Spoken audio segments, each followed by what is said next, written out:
Assalamualaikum warahmatullahi wabarakatuh. Alhamdulillahirrabbilalamin. Allahumma salli wa sallim wa barik ala sayyidina Muhammadin wa ala ali sayyidina Muhammad. Amma ba'd. Mas mbak sekalian, kelas 11 program keagamaan, azakumullah, yang insyaallah diberkahi, dirahmati oleh Allah Subhanahu wa taala. Alhamdulillah, pada kesempatan kali ini kita kembali berjumpa dan KPM dengan daring. Mudah-mudahan kalau teman-teman memang menginginkan, mudah-mudahan kita segera berjumpa dengan KPM secara tatap muka dalam keadaan sehat walafiat dan tetap menjaga prokes supaya semuanya selamat. Kemudian selawat serta salam kita berikan kepada suri tauladan kita Nabiullah Muhammad sallallahu alaihi wasallam. Mudah-mudahan kita termasuk umat beliau yang akan mendapatkan syafaat yaumil qiyamah. Allahumma amin. Mas-mas sekalian, pada video kali ini sesuai janji saya pada minggu lalu, kita akan membaca al-bahsu dan juga melihat kaidah atau tabel atau bagan yang dibuat atau yang ada dalam kitab ini untuk menambah pemahaman kita tentang inna wa akhwatuha. Kemarin sudah saya jelaskan tentang al-amsilah.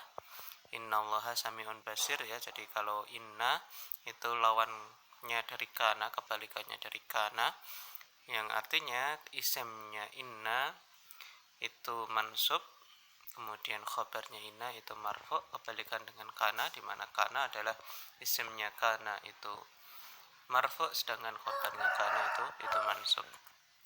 Kemudian juga sudah kita baca contoh ini, kemudian ya kita klarifikasi atau kita bedah gitu ya, antara inna, anna, kemudian ka'anna, kemudian ada lakinna, laita, dan la'alla. Nah, kita baca ya al-bahsu halaman 18. Al-bahsu idza ta'ammalta al-amsilata wajadta al-kalimati allati tahta khattu mansubah. Idza ta'ammalta, apabila Anda mengamati al-amsilah dari contoh-contoh di atas, wajadta, maka Anda akan mendapati al-kalimat, kata-kata, allati tahtaha khat mansubatan, di mana kalimat yang ada di bawahnya khat, di bawahnya itu ada garis bawah, itu mansubah. Nah ini ya, al-kitab at-taliba al-fakihata itu mansubah, mansub dengan tanda nasabnya yaitu fathah. Wal kalimatu allati ba'daha marfu'atun. Kemudian kata setelahnya itu marfu'ah, rafa dengan dhammah, yaitu rohis, contohnya ya di contoh ke-8, rohisun dan najihun. Nah, itu kan marfu'ah, tanda rafanya dengan dhammah. Wal jumalul lati fil amsilati hiya jumalun ismiyah. Ya, semua jumlah yang ada di sini sebelum kemasukan dengan inna dan saudara-saudaranya itu jumlah ismiyah. Jadi sekali lagi, jumlah ismiyah yang bisa kemasukan dengan kana wa akhwatuha atau inna wa akhwatuha itu adalah jumlah ismiyah. Qabla an tadkhula alaihi al-huruf al-musyabbihatu bil fi'li, sebelum masuk pada jumlah ismiyah tadi huruf-huruf yang menyerupai fi'il. Nah, maksudnya inna, anna itu yang dimaksud ya. Jadi itu dianggap menyerupai fi'il. Dalam artian sebenarnya cuma menasabkan saja ya, menasabkan isimnya saja. Laqad tahawwala i'rabul mubtada'i wal khabari ba'da dukhuli tilkal ahrufi wa hiya inna, anna, ka'anna, lakinna, laita, dan la'alla. Dan sungguh telah berubah i'rab mubtada dan khabar, kan tadi hakikat asalnya ini adalah bentuk jumlah ismiyah, berarti terdiri dari mubtada dan khabar gitu.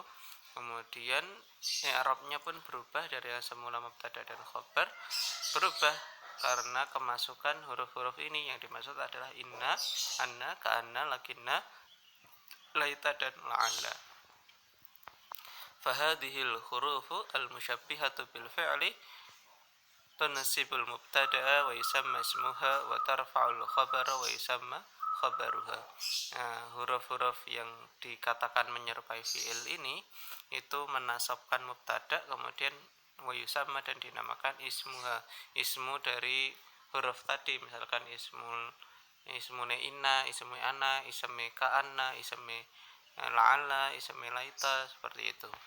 Wa tarfa'ul khabara dan merofakkan khabar, kemudian wa yusamma khabaruha dan dinamakan khabarnya si dia, misalkan khabarnya la'alla, lakinna, khabarnya inna, dan seterusnya.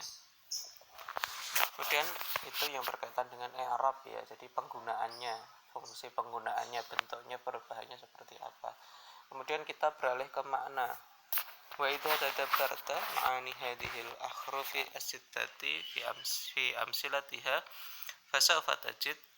fasawfa tajidu inna wa anna tafidani taukida subutil khabari lil mubtada'i. Wa idza tadabbarta, apabila Anda mengamati, ma'ani atau apabila Anda mentadaburi, mendalami, ma'ani hadhil akhrufi as-sittati, makna-makna dari huruf yang 6 ini, maksudnya inna, anna, ka'anna itu, tuwaga 4, 6 ya 6, fi amsilatiha dari contoh-contohnya, dari contoh-contoh di atas ya, fasaufa maka Anda akan mendapati, bentar ya,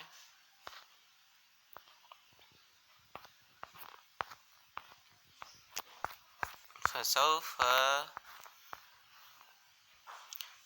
tajidu maka Anda akan mendapati bahwa inna wa anna, jadi kata inna dan kata huruf inna dan huruf anna itu tafida, ini keduanya memberi faedah, keduanya memberi arti taukida subutil khabari lil mubtada'i, taukid penguat, subut itu netap, penguat tetapnya khobar bagi mubtada. Jadi benar-benar si khobar itu ada pada mubtada. Misalkan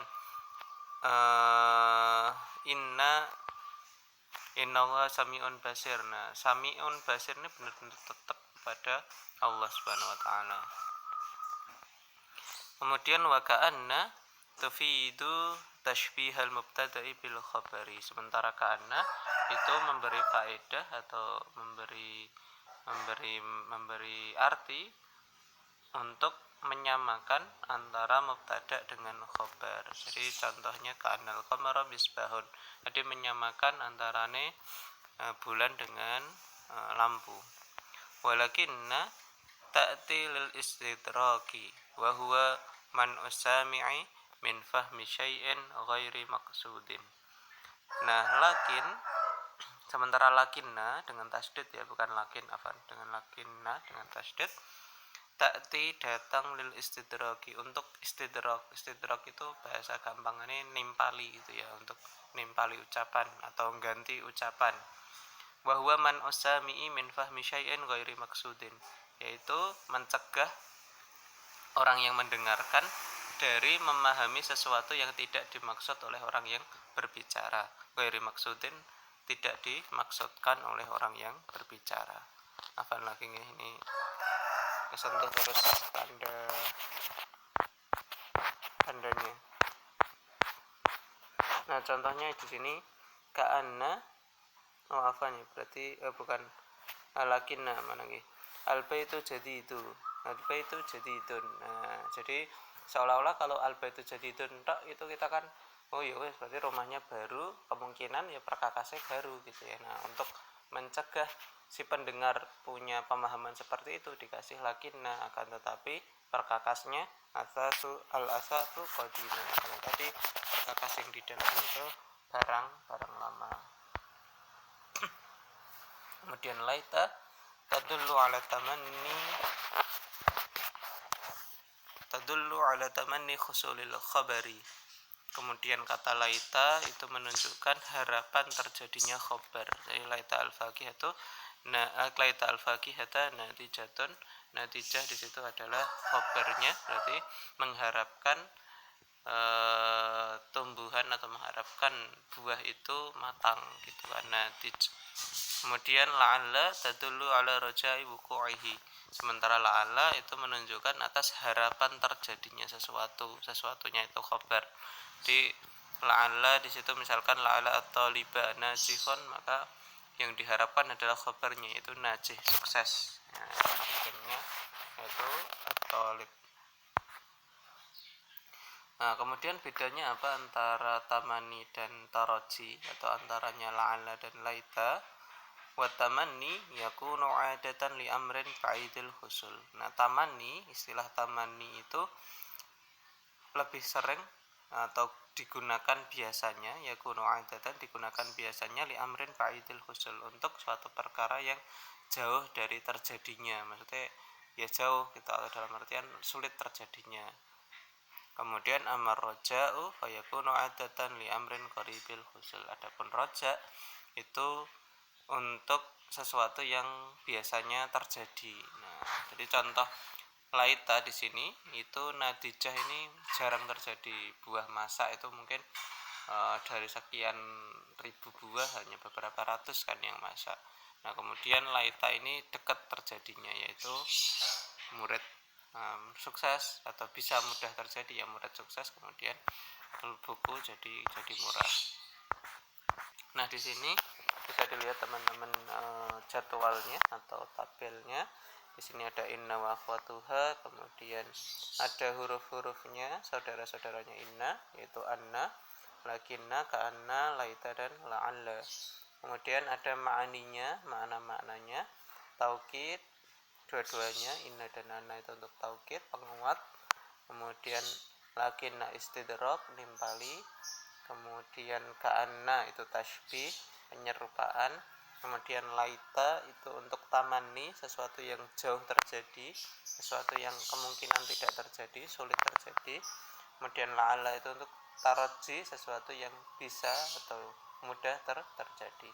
Nah, kemudian selain ma'ani juga kesimpulannya, untuk amal mereka, untuk pekerjaan mereka adalah merofakkan isim merofakkan isimnya inna dan saudara-saudaranya, dan menasabkan khobarnya inna dan saudara-saudaranya. Dan sekali lagi, inna wa akhwatuha ini masuk pada jumlah ismiyah juga, berarti yang susunan aslinya mubtada dan khobar. Yang mubtada menjadi isimnya inna, kemudian i'rabnya berubah mansub. Kemudian yang khobar itu menjadi khobarnya inna, i'rabnya menjadi marfu. Oke, begitu nih teman-teman. Terima kasih atas perhatiannya. Mudah-mudahan yang sebentar ini bermanfaat. Bila ada kekurangan, ada kesalahan, ada kekhilafan, mohon dimaafkan. Hadanallahu wa iyyakum ajmain. Wassalamualaikum warahmatullahi wabarakatuh.